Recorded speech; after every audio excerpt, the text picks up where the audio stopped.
வெள்ளை பணி கொண்டு வெள்ளை கமலத்தில் வீற்றிருப்பாள்.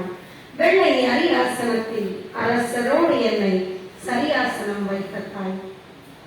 இங்கு நடுநாயகமாக வீற்றிருக்கும் நடுவர் அவர்களுக்கும், எங்களை தோத்து போவான் முடிவு பண்ணியே வந்திருக்கிற எதிரணியினருக்கும், இன்றைய இளைஞர்களின் வாழ்வாதாரம் கவலைக்கிடமாக இருக்கின்றது, தளர்வை நோக்கி தளர்ந்து கொண்டிருக்கின்றது என்று வருத்தத்துடன் வாதிட வந்திருக்கும், வருத்தத்துடன் புலம்பிக் கொண்டிருக்கும், ரொம்ப அப்படி என்ன சொல்றதுன்னே தெரியல, ரொம்ப நொந்து போயிருக்கிற எனது அணியினருக்கும் எனது அன்பின் வணக்கத்தை உரித்தாக்குகின்றேன். இந்த நல்லதொரு பட்டிமன்றத்தை கண்டு மகிழ்வதற்காக இங்கு கூடியிருக்கும் தமிழ் சொந்தங்கள் உங்கள் ஒவ்வொருவருக்கும் இருகரம் கூப்பி அன்பின் வணக்கத்தை சமர்ப்பிக்கின்றேன். இன்னைக்கு இக்கால சூழல் நீடித்தால் இளைஞர்களின் வாழ்வாதாரம் வளருமா தளருமா? அதுதாங்க கேள்வி. ஐயா, நீங்க வந்த உடனே எங்க ஐயா தளர்ந்துட்டாங்க, அதை நினைச்சு வரீங்க. எங்க ஐயா தளர்ந்துட்டாங்க பட்டிமன்ற, எங்க ஐயா பொருளாதாரத்துல விஞ்சி இருக்காங்கன்னு தான் சொல்றீங்க. அப்புறம் என்ன தளர்ந்துட்டாங்க?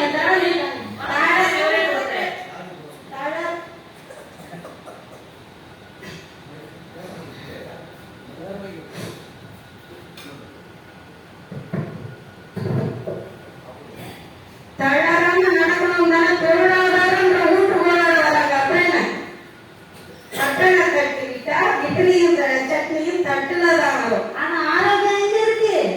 எல்லாம் வருது வீட்டுக்கு. ஆரோக்கியம் எங்க போச்சு? மருத்துவத்துக்கு அன்னைக்கு அலைஞ்சிங்கன்னு சொல்லுங்க. அன்னைக்கு இவ்வளவு நோய் இல்லைங்க, இன்னைக்கு எத்தனை மாசக்கணக்கா ஆண்டு கணக்காவே இன்னும் நம்ம மாஸ்க போடலாமான்னு தான் யோசிச்சுட்டு இருக்கோம். ஐயோ வச்சிருவாங்க, அந்த அளவுக்கு இருக்குங்க. அந்த அளவுக்கு நோய்கள் பெருகிடுச்சு. சட்டம் தண்டனை எல்லாம் உடனே நடக்குது அப்படின்னு சொன்னீங்க. எனக்கு தெரிஞ்சு நான் கல்லூரி படிக்கும் போது ஒரு கல்லூரியில படிக்கிற ஒரு மாணவன் வந்து இன்னொரு மாணவன், 2 பேருக்கு ஏதோ ஒரு தகராறுல பிரச்சனை வந்துச்சு.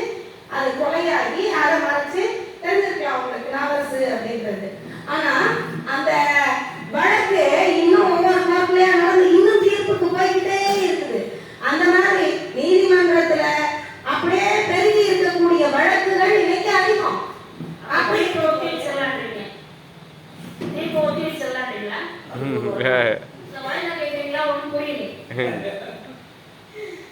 தீர்ப்பை ஒத்திக்கிட்டேன் கேளுங்க. அப்பதான் நாங்க பேச முடியாது, எங்களுக்கு வாய்ப்பு. இன்றைய சூழல் நீடித்தால் வளரும். இன்றைய சூழலே எங்களுக்கு பயங்கரமா இருக்கு. ஒரு 5 நிமிஷம் இந்த ரோட்ல நின்று பாருங்க, இங்க இருந்து சல்லுன்னு அந்த மின்னல் வேகத்துல நம்ம கேட்போமே, அது மாதிரி போகும். போற போக்குல ஆட்டை வந்து இறந்து போறவங்க எத்தனை பேர் இருக்காங்க? உங்களுக்கு தைரியம் இல்லைன்னு சொல்லுங்க. நாம வயசாகி கூட போறோம், இளைஞரா இருந்துட்டு நீங்க தைரியம் இல்லை இறந்து போறாங்கன்னு தான் சொன்னேன். அதே போல கண்டுபிடிப்புகள் நிறைய இருக்குன்னு அடிக்கிட்டே போனீங்க. இன்னைக்கு ஒரு விஷயம் தெரியுமா? ஸ்பேஸ்ல ஒரு ஆராய்ச்சியில கண்டுபிடிக்கிறாங்க. அங்க இருக்கிற ஒளியை வந்து அவங்க ரெக்கார்ட் பண்றாங்க. ரெக்கார்ட் பண்ணா பல ஓலங்கள் கேட்குது. எப்படி அந்த பல ஓலங்கள் இருக்குது? நம்ம போட்டு வச்சிருக்கோமே, அந்த ஆராய்ச்சி பண்றோம் ஸ்பேஸுக்கு நிறைய பேர் அனுப்பணுமே, அவங்க எல்லாம் திரும்பி வந்துட்டாங்க. திரும்பி வந்தவங்க பேசுறோம், வெற்றியாளர்களை பேசுறோம், தோல்வி அடைந்தவங்க பேசுறது இல்லை. அவங்க எந்த நிலையில இருக்காங்க நம்ம கேட்கறதே இல்லை. அதை பாருங்க, ஓலங்கள்லாம் வந்து அந்த ஸ்பேஸ்ல தவிச்சுட்டு அங்க இருந்து வர முடியாம தவிக்கிறவங்களுடைய சத்தம் தான் அந்த ஓலமா கேட்குது. நீங்க சொன்னீங்க தாமரை சார் வந்து நாடகம் நல்லா இருக்கும், அதுக்கு முன்னால ஒருத்தர் வருவாரு, அது மாதிரினா அப்படின்னீங்க.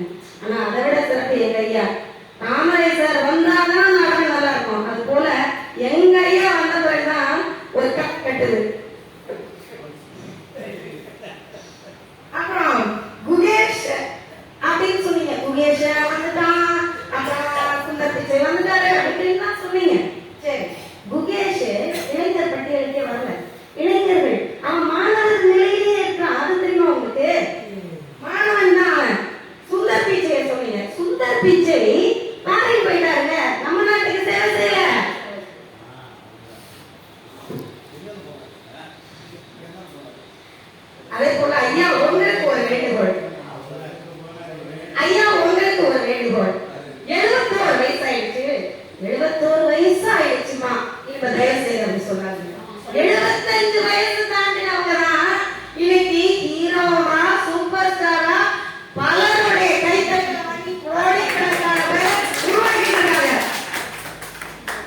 நீங்களும் நீங்க போன கூட்டத்துக்கு முந்தின கூட்டத்துல ஒரு கலைஞருடைய உரைன்னு சொல்லிட்டு அழகா காட்சிப்படுத்துனீங்க. அந்த காட்சி எங்களுக்கு அப்படியே கண்ணுல, நான் படிச்சது இல்லை, ஆனா அது காட்சி அப்படியே கண்ணுல தெரியற மாதிரி அவ்வளவு அழகா நாடகமா கொண்டு வந்தீங்க. அது எவ்வளவு அருமையா இருந்தது. நீங்க எல்லாம் அனுபவத்தில் முதிர்ந்தவர்கள், உங்ககிட்ட இருந்து நாங்க கத்துக்கக்கூடிய விஷயங்கள் நிறைய இருக்கு. அதற்காகத்தான் உங்க அணியில இருக்கிறதுல பெருமைப்படுறோம். நன்றி. தினந்தோறும் செய்தித்தாளை படிக்கின்ற உங்கள் முன்னால் அலைபேசியை குறைத்துகின்ற நாங்கள் எல்லாம் பூஜ்ஜியம் தான். கீர்த்தனா தோத்து போவோம் அப்படின்னு வந்த உடனே இதை பத்தி பேசுறீங்க. நடுவர், நீ நடுவர் ஆயிட்டேன்னு நினைச்சிட்டியா? இன்னும் வளர வேண்டிய நிறைய இருக்கு. இன்றைய இளைஞர்கள் இப்படித்தான் மூத்தவங்களை இகழ்ச்சியா பேசுறாங்க. உதாரணமா சொல்றேன். நீங்க அதே போல ஏழு தூக்குறோம் அப்படின்னா சொல்லிட்டு இருந்தேன். ஏழு தூக்கும் போது கிலோ கணக்குல தூக்குறீங்க. ஆனா வீட்டுல ஒரு பாத்திரத்தை இங்க இருந்து இங்க நடத்துங்கன்னா அத்தியமா இவ்வளவு யோசிக்கிறீங்க. இது மாதிரி என்னவோ சொல்லிட்டே இருந்தீங்க. அந்த சொல்றதுலயே நான் மெய் மறந்துட்டேன், குறிச்சு வைக்கல. அதே போல ஐயா சொல்லும்போது சொன்னாங்க, அதாவது குழந்தைகள் இன்றைய போதைப் பொருளை நோக்கி ரொம்ப போயிட்டு இருக்காங்க, கண்காணிங்க. ஆனா பெற்றோரா ஆசிரியரா குழந்தைகளுடைய இந்த நிலையை கண்காணிக்கிறதுக்கு எங்களால முடியல. ஏன்னா 4வது படிக்கும் போதே அந்த போன் வந்தாலே எடுத்து வெளியே போய்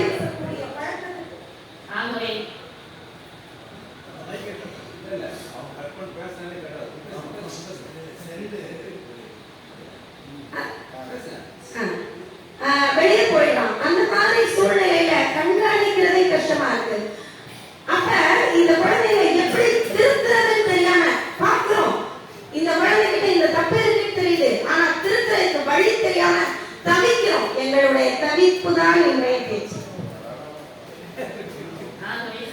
ஒவ்வொருவருக்கும் தனியறை அப்படின்னு நடுவர் சொல்லும் போது எனக்கு ஒரு கவிதை ஞாபகத்துக்கு, அம்மா அப்பா அக்கா அண்ணன் நானும் ஒரே அறையில் பேசிக் கொண்டிருந்தோம், அவரவர் அலைபேசியில்.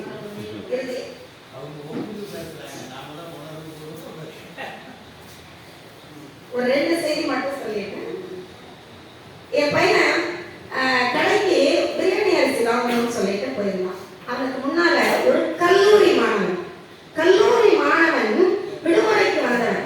அவன் 4வது வருஷம் படிக்கிறான். விடுமுறைக்கு அவன் லீவுக்கு வந்தான். அப்ப அவனும் பிரியாணி அரிசி தான் வாங்குறான். கடைக்காரர் சொன்னாரு 180 ரூபாய்ப்பா, 180 rupees. 180 ரூபாய்னா அவனுக்கு தெரியாது, அதனால 180 rupees அப்படின்னு சொன்னான். உடனே இவன் அவனுடைய செல் எடுத்து கூகுள் பே பண்ண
வழி